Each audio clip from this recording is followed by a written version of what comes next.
जय हिंद साथियों, व्यू 90 के इस डिजिटल प्लेटफॉर्म पर आपका स्वागत है। मैं हूं फरह शकीब।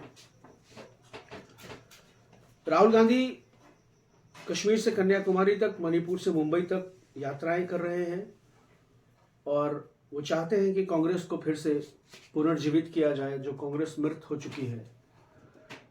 2009 के बाद से कांग्रेस लोकसभा में 3 डिजिट में नहीं पहुंची है।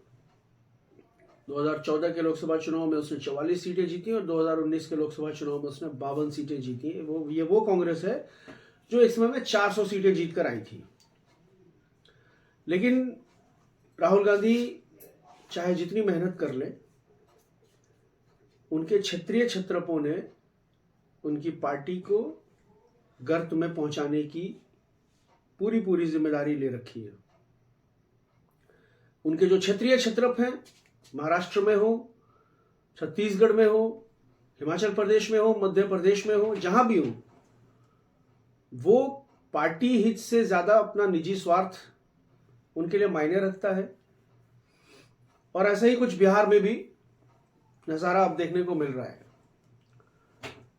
कहानी कुछ यूं है कि विधानसभा कोटी की 11 विधान परिषद की सीटों के लिए चुनाव होना है। नामांकन प्रक्रिया चल रही है और 21 मार्च को मतदान होना है। और अगर 11 में से कोई 12वां उम्मीदवार नहीं आता है तो संभवतः नामांकन के कागजों की जांच पूरी होने के बाद तमाम लोगों को निर्विरोध निर्वाचित कर दिया जाएगा। चुनाव की नौबत नहीं आएगी। तो इसमें से जो विधायकों के एक विधान परिषद सीट के लिए 20.8 यानी लगभग 21 विधायकों की जरूरत है, उनके वोटों की जरूरत है। तो विधायकों की संख्या के हिसाब से एनडीए के खाते में ये जो 11 सीटें हैं, इनमें से 6 सीटें एनडीए के खाते में जाती हुई दिख रही हैं और बाकी की जो 5 सीटें हैं उसमें बहुत आराम से महागठबंधन अपने पांचों उम्मीदवारों को निर्विरोध निर्वाचित करवा सकता है। इसमें से एक सीट कांग्रेस के विधान पार्षद प्रेमचंद मिश्रा जी की है, जो अब खाली हो रही है और जिस पर चुनाव होना है। इसमें राबड़ी देवी जी भी हैं, बिहार के माननीय मुख्यमंत्री नीतीश कुमार जी की सीट भी खाली हो रही है। ये सब इस 11 सीटों के अंदर है। इन सब की उम्मीदवारी है इन 11 सीटों में और इन सब का जीतना तय माना जा रहा है। तो इसमें से 3 राष्ट्रीय जनता दल के पास विधायकों की जितनी संख्या है, जिसमें से वो 3 विधान परिषद की सीटों पर आराम से कब्जा कर सकता है। लेफ्ट के पास भी इतनी पर्याप्त संख्या है और कांग्रेस के पास भी इतनी पर्याप्त संख्या है कि राष्ट्रीय जनता दल के जो 12 से 14 अतिरिक्त विधायक बच रहे हैं, अगर वो इन दोनों को, लेफ्ट को और कांग्रेस को समर्थन कर देते हैं, उनको वोट दे देते हैं, तो आराम से एक सीट कांग्रेस के खाते में और एक सीट लेफ्ट के खाते में जा सकती है। तो लेकिन हुआ ये कि प्रेमचंद मिश्रा की जो सीट खाली हुई, उस सीट पर भी राष्ट्रीय जनता दल ने अपना उम्मीदवार उतार दिया। यानी राष्ट्रीय जनता दल की तरफ से 4 उम्मीदवार उतारे गए हैं और 1 उम्मीदवार लेफ्ट की तरफ से उतारा गया है। यानी 5 सीटों में 4 राष्ट्रीय जनता दल के और 1 लेफ्ट का। कांग्रेस की सिटिंग सीट भी लेफ्ट के खाते में चली गई है, यानी उस पर भी राष्ट्रीय जनता दल ने अतिक्रमण कर लिया है। या यूं कहिए कि अखिलेश प्रसाद सिंह जो मौजूदा प्रदेश अध्यक्ष हैं, उनकी तरफ से राष्ट्रीय जनता दल को वो सीट तोहफे में दे दी गई है, जानबूझकर छोड़ दी गई है। ऐसा क्यों किया गया? इसके बहुत सारे कारण हो सकते हैं। इसका जवाब तो बेहतर ढंग से अखिलेश प्रसाद सिंह ही दे सकते हैं, जो मौजूदा बिहार के कांग्रेस के प्रदेश अध्यक्ष हैं। लेकिन जो मौजूदा कांग्रेस के बिहार प्रदेश अध्यक्ष हैं, उनका राजनीतिक जीवन जो है वो कुछ इस तरह है कि पिछले 16-17 सालों में प्रदेश अध्यक्ष महोदय ने कोई चुनाव नहीं जीता है। 2000 से 2004 तक वो जहानाबाद की एक सीट से विधायक थे। 2004 में वो मोतिहारी से आकर लोकसभा का चुनाव लड़े राष्ट्रीय जनता दल के सिंबल पर और वहां से वो चुनाव जीते।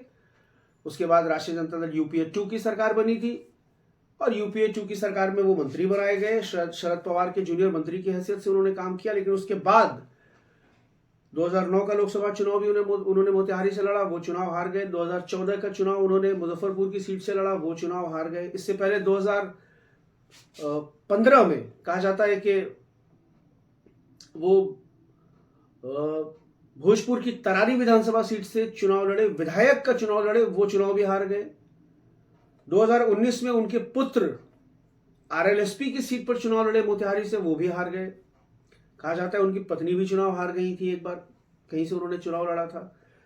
पिछले लोकसभा चुनाव में आरएलएसपी यानी उपेंद्र कुशवाहा जी की पार्टी का महागठबंधन में शामिल होना हम सब जानते हैं, और अपने बेटे को सीट एडजस्ट करने के लिए, अपने बेटे की सीट को एडजस्ट करने के लिए उपेंद्र कुशवाहा को ज्यादा सीटें दी गई, जिसमें एक सीट उपेंद्र कुशवाहा ने इनके अखिलेश प्रसाद जी के सुपुत्र को दिया था, मोतिहारी की सीट, और वो आरएलएसपी की सीट पर, वहां से आरएलएसपी के सिंबल पर मोतिहारी से इनके बेटे आकाश चुनाव लड़े थे। वो चुनाव भी वो वहां से हार गए।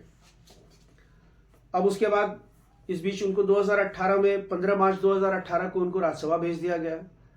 अभी उनका कार्यकाल खत्म हुआ था, दोबारा उनको रिपीट किया गया, वो फिर से राज्यसभा भेजे गए।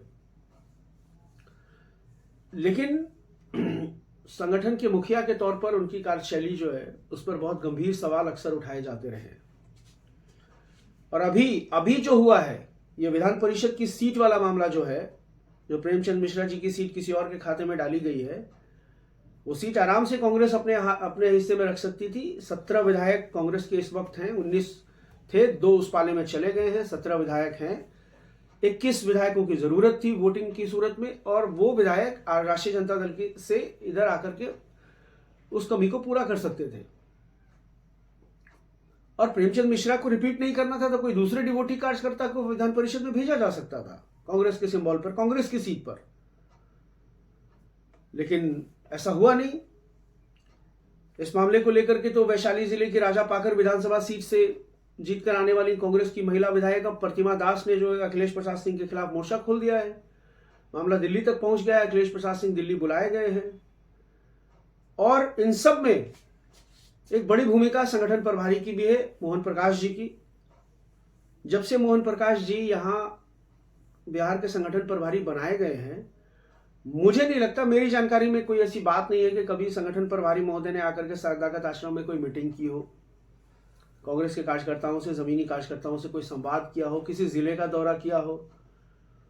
और इनसे पहले जो शक्ति सिंह गोहिल जब संगठन प्रभारी थे, उनके बारे में कहा जाता है कि वो गांव में जाकर लोगों से मुलाकात करते थे। जब भी वो बिहार आते थे, वो गांव जाकर लोगों से संवाद करते थे। तो ये जो प्रकरण हुआ है, विधान परिषद की सीट लूज करने वाला, लूज यानी जानबूझ के लूज किया गया या बेख्याली में लूज किया गया, यानी बेख्याली में अगर लूज किया गया तो फिर तो इससे शर्मनाक और कुछ नहीं हो सकता है कि प्रदेश अध्यक्ष महोदय को पता ही नहीं है कि उनकी पार्टी की जो है एमएलसी की एक सीट खाली हो रही है, उसको उनको हासिल करना है दोबारा से, या केंद्रीय नेतृत्व को इसके बारे में अवगत ही नहीं कराया गया। केंद्रीय नेतृत्व बिहार के प्रदेश इकाई से कितना अनजान है, क्या संवाद की स्थिति, संवादहीनता की स्थिति बनी हुई है बिहार और दिल्ली के बीच में। खबर आ रही है कि राहुल गांधी का पारा बहुत हाई है अखिलेश प्रसाद सिंह को लेकर के। अब अखिलेश प्रसाद सिंह का एक और कारनामा सुन लीजिए आप। पप्पू यादव जो जनाधिकार पार्टी के अभी संरक्षक हैं, संस्थापक हैं, जो भी आप उनको कह लें, कल वो उन्होंने बड़ी रैली की पूर्णिया में, और वो पूर्णिया सीट से चुनाव लड़ना चाहते हैं। वो अपने मंचों से खुले तौर पर ऐलान कर रहे हैं कि वो कांग्रेस के साथ लड़ना चाहते हैं, कांग्रेस के सिंबल पर लड़ना चाहते हैं, कांग्रेस पार्टी को उनको लेना चाहिए। लेकिन कहा जाता है कि पप्पू यादव को भी कांग्रेस पार्टी में शामिल कराए जाने को लेकर के अखिलेश प्रसाद सिंह विरोध कर रहे हैं। यानी वो नहीं चाहते हैं कि पप्पू यादव जैसा नेता कांग्रेस के अंदर सदाकत आश्रम में आकर बैठे। उनको अपनी प्रदेश अध्यक्ष की कुर्सी जाने का खतरा लग रहा है पप्पू यादव से, क्योंकि पप्पू यादव सक्रिय नेता हैं, हम सब लोग जानते हैं, जमीन के नेता हैं, फील्ड में काम करते हैं।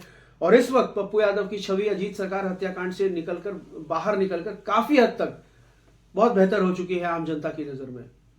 तो अगर पप्पू यादव जैसा कोई जमीनी नेता, सक्रिय नेता, जो जनसंवाद करता है, जनता से मिलता है, लोगों से बातचीत करता है, लोगों के घर जाता है, दुख सुख में शामिल होता है, अगर वैसा कोई नेता कांग्रेस का प्रदेश अध्यक्ष बन जाता है तो इन एयर कंडीशन वाले नेताओं का क्या होगा? ये जो एयर कंडीशन में बैठकर दिल्ली चलाते हैं और दिल्ली से पटना चलाने की कोशिश करते हैं। कांग्रेस को इस पर बहुत गंभीर चिंतन करने की जरूरत है। कांग्रेस इस वक्त अपने सबसे बुरे दौर में गुजर रही है, और कांग्रेस अगर अपने क्षेत्रीय क्षत्रपों के साथ इस तरह अनजान बनी रहेगी, या यूं कहिए कि ऐसे ही लोगों के हवाले कांग्रेस को छोड़ दिया जाएगा, तो 24 तो छोड़िए, 29 और 29 के बाद फिर 34 में भी इंडिया गठबंधन कहिए या कांग्रेस कहिए, दिल्ली की कुर्सी पर बैठना बहुत मुश्किल है। बहुत बहुत शुक्रिया।